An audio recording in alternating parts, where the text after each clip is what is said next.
আজি আমি সদহম ছাত্ৰ ইউনিয়ন চমুকৈ আমচুৱে সমগ্ৰ অসমৰ লগতে কেন্দ্ৰীয় আমচুৰ নিৰ্দেশ মৰ্মে মৰিগাঁও জিলাৰ বালিডুংগা নদীৰ পাৰত আমি দুগন্তি অৱস্থান ধৰ্মঘট কাৰ্যসূচী হাতত লৈছিলোঁ। সেই কাৰ্যসূচীত আমাৰ 6 দফীয়া দাবী আছিলে। আমাৰ দাবীবিলাকৰ ভিতৰত প্ৰধান আৰু মেইন দাবী হ'ল গৰাখহনীয়া সমস্যা সমাধান কৰা, গৰাখহনীয়াক ৰাষ্ট্ৰীয় সমস্যা হিচাপে স্বীকৃতি প্ৰদান কৰা, গৰাখহনীয়াক বৈজ্ঞানিক পদ্ধতিৰে যাতে স্থায়ী সমাধান কৰিব পৰা যায়, গৰাখহনীয়া অঞ্চলৰ ৰাইজৰ পুনৰ সংস্থাপনৰ ব্যৱস্থা কৰা। এনেকৈ আমি 6 দফীয়া দাবীৰে দুগন্তি অৱস্থান ধৰ্মঘট কাৰ্যসূচী হাতত লৈছোঁ।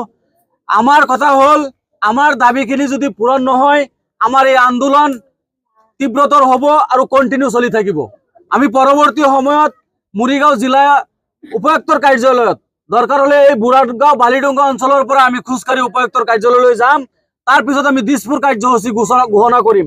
গতিকে আমাৰ দাবীখিনি অনতিপলমে মাননীয় ৰাজহ চক্ৰ মহোদয়া বিষয়াৰ হৈ মাননীয় মৰিগাঁও জিলা উপায়ুক্ত বিষয়াৰ জৰিয়তে মাননীয় অসমৰ মুখ্যমন্ত্ৰী মহোদয়ক আমি আহ্বান জনাইছোঁ, দাবী জনাইছোঁ আমাৰ দাবীখিনি যাতে অনতিপলমে যাতে মানি লয়, অন্যথা আমাৰ আন্দোলন ইয়াতকৈ আৰু তীব্ৰতৰ হ'ব।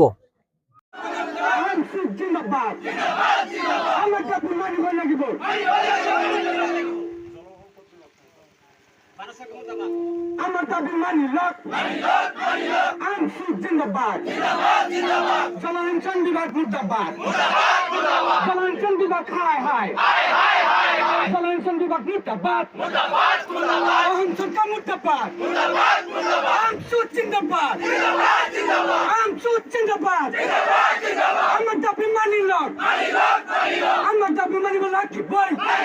কেন্দ্ৰীয় সমিতি নিৰ্দেশ মৰ্মে গোটেই অসমৰ লগতে মৰিগাঁও জিলাতো বুঢ়াগাঁও ৰাজহ চক্ৰ এলেকাধীন আমি আমচুৰ কেন্দ্ৰীয় সমিতি নিৰ্দেশ মৰ্মে দুগন্তীয় অৱস্থান ধৰ্মঘটৰ কাৰ্যসূচী ইতিমধ্যে আমাৰ সমাপ্ত হৈছে। আৰু আমাৰ বিশেষকৈ 6টা দাবী আছিলে। আমাৰ মূল দাবীখিনিৰ ভিতৰত আছে আমাৰ গৰাখহনীয়াক স্থায়ী সমস্যা হিচাপে সমাধান কৰা, উচ্ছেদিত লোকক পুনৰ সংস্থানৰ ব্যৱস্থা কৰা, আৰু বিশেষকৈ আপোনালোকে সকলোৱে অৱগত সেইদিনাখন ৰাজ্য কঁপাই যোৱা এক অতি লজ্জাজনক ঘটনা জাহাংগীৰক হত্যা কৰা হৈছে। আজিলৈকে সেই হত্যাকাৰীক গ্ৰেপ্তাৰ কৰিব পৰা নাই। আৰু জাহাংগীৰক আজি এই আমাৰ প্ৰতিবাদস্থলীৰ পৰা অসম চৰকাৰক দাবী জনাইছোঁ, জাহাংগীৰক হত্যাকাণ্ডৰ লগত জড়িত থকা ব্যক্তিক অনতিপলমে গ্ৰেপ্তাৰ কৰা আৰু জাহাংগীৰৰ পৰিয়ালক 10 লাখ টকাৰ ক্ষতিপূৰণৰ ব্যৱস্থা কৰা। ইয়াৰ লগে লগে আৰু এটা কথা আজি আমি দাবী জনাইছোঁ অসম চৰকাৰক। আপোনালোকে জানে বন বিষয়া কেইজনমানে সিদিনাখন 2 ভাতৃক শূন্য দূৰত্বৰ পৰা নগাঁৱৰ বুঢ়া চাপৰি অভয়াৰণ্যত মাছমৰীয়া দুজনক শূন্য দূৰত্বৰ পৰা গুলীয়াই হত্যা কৰিছিলে।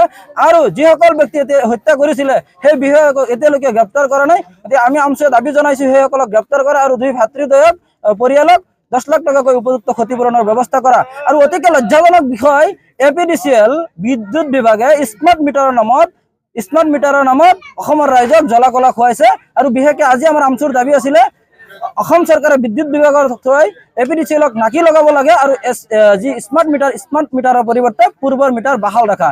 আৰু সকলোৱে জানে আজি অসম এখন বিশেষকৈ অসমত বানপানীৰ এটা ডাঙৰ সমস্যা।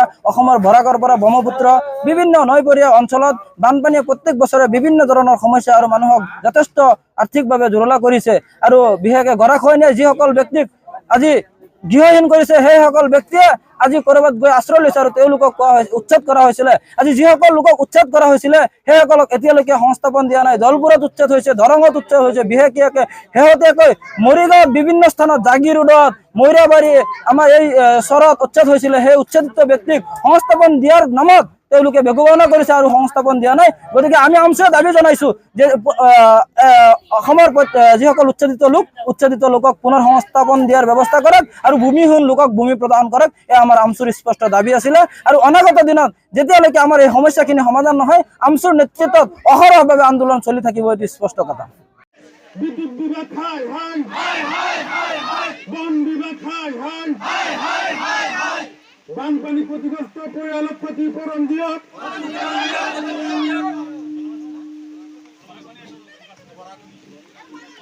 অসম চৰকাৰ হাই হাই।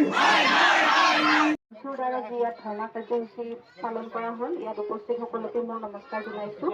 আপোনালোকে শান্তিপূৰ্ণভাৱে আৰু সুন্দৰভাৱে এই অনুষ্ঠানটিকে চলাই নিয়াৰ কাৰণে আপোনালোকক জিলা প্ৰশাসনৰ তৰফৰ পৰা ধন্যবাদ জনাইছো। আৰু যিখিনি দাবী সম্বলিত মেমৰেণ্ডাম আপোনালোকে আমাৰ হাতত জমা দিছে, এইখন জিলা আয়ুক্তৰ জৰিয়তে মুখ্যমন্ত্ৰী মহোদয়লৈ অতি সোনকালে প্ৰেৰণ কৰাৰ ব্যৱস্থা কৰিম। ধন্যবাদ।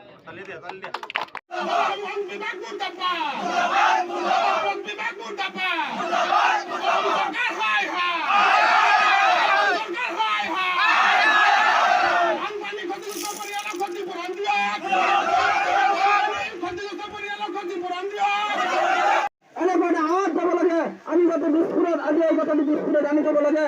আৰু এইটো ভাবিব নালাগে বৰবৰীয়াসকলে যে আমচুৰ এই আন্দোলন কেৱল গোটেই ভাৰত হৈ আছে।